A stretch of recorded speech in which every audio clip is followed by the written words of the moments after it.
Olá, meu nome é Kézia e bem-vindo ao Super Econômica. E no vídeo de hoje a gente vai falar sobre o livro 101 Perguntas e Respostas sobre Tributação e Renda Variável. Imposto de renda é um assunto que assusta um pouco, principalmente os investidores iniciantes que estão começando agora na Bolsa de Valores. Por conta disso, a Alice Porto, autora do livro, traz uma abordagem simples e direta sobre o assunto. No vídeo de hoje a gente vai falar sobre pontos principais sobre o livro.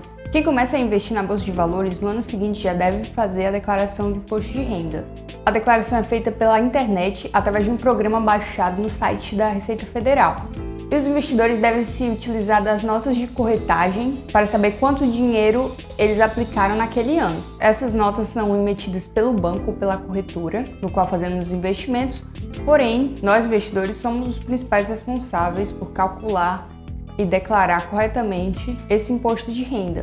Importante lembrar que você só paga imposto de renda quando você vende algum investimento. Se você só comprar, você tem apenas que declarar no próximo ano. Para quem vende, o imposto de renda deve ser pago no fim de cada mês, com os apurados no mês anterior. Por exemplo, você vai pagar até o final de fevereiro o imposto de renda relativo às vendas no mês de janeiro. Por outro lado, a declaração de imposto de renda de pessoa física, que é o que nós investidores declaramos todo ano, é feita apenas uma vez, normalmente tem um prazo máximo no final de abril de cada ano. A declaração é obrigatória para pessoas que investiram pelo menos R$1 na Bolsa de Valores no ano seguinte, e essa obrigação é para pessoas de qualquer idade com qualquer renda. Porém, se você apenas transferiu dinheiro para a corretora e não investiu em nenhum ativo, você não precisa declarar. Qualquer pessoa pode fazer sua própria declaração de imposto de renda, porém existem os contadores que a gente pode terceirizar esse serviço. Os investidores de renda variável que não pagam ou não declaram seu imposto de renda sofrem fiscalização da Receita Federal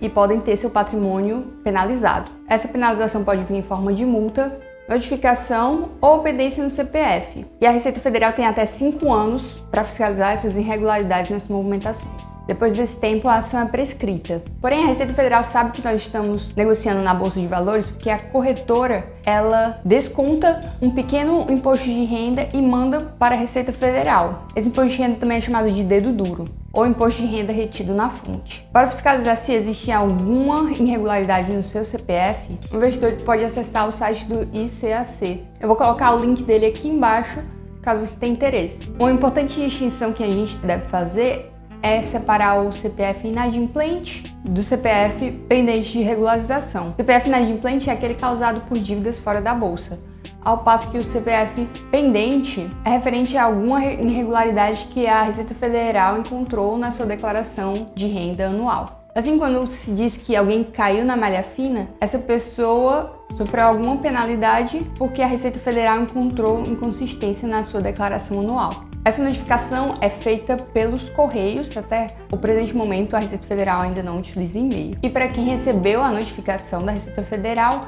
a regularização é feita totalmente pela internet. Bom, como a gente disse, as notas de corretagem são os principais documentos que o investidor vai utilizar para fazer a declaração anual do imposto de renda. Essas notas de corretagem podem ser encontradas no home broker da corretora e essas instituições são obrigadas a guardar esses documentos durante mais ou menos 5 anos. Caso a corretora que você fez a negociação tenha fechado, você pode ir no site dela e ver se ela tem algum link para encontrar essas notas de corretagem, ou você pode falar com a CVM, abrir um chamado na CVM para que essas notas de corretagem sejam enviadas para você. O cálculo que nós investidores devemos fazer para fazer o nosso imposto de renda anual é o custo por aquisição, ou seja, quanto que a gente comprou cada ativo. Além disso, a gente tem que calcular os resultados do lucro e da venda dos ativos. Para quem aluga ações, as notas de corretagem não vão ter as informações que você precisa para fazer esse cálculo de aquisição. Logo, você vai ter que usar os extratos das movimentações na sua corretora. Lembrando que só tem que declarar quem aluga essas ações, que é o tomador, e não o proprietário das ações. Para a gente ter um exemplo de como é que faz esse cálculo de aquisição, quem comprou uma ação a R$ 4,70, foi comprado um lote de 100, logo o valor total das ações vão ser R$ 470. As taxas de operações na compra dessas ações foram R$ 10 de corretagem, R$ 10 de emulamento e R$ 10 de liquidação, então R$ 30. São normalmente as taxas que algumas corretoras pagam. Lembrando que tem corretoras que não cobram mais essas taxas, principalmente de corretagem para negociação de ações. Calculando isso, o custo total da compra das ações vai ser de R$ 500. E esse valor dividido por 100, que é o número de ações compradas, vai dar igual a R$5 por ações. Ou seja, o custo de aquisição desse lote de ações foi R$5.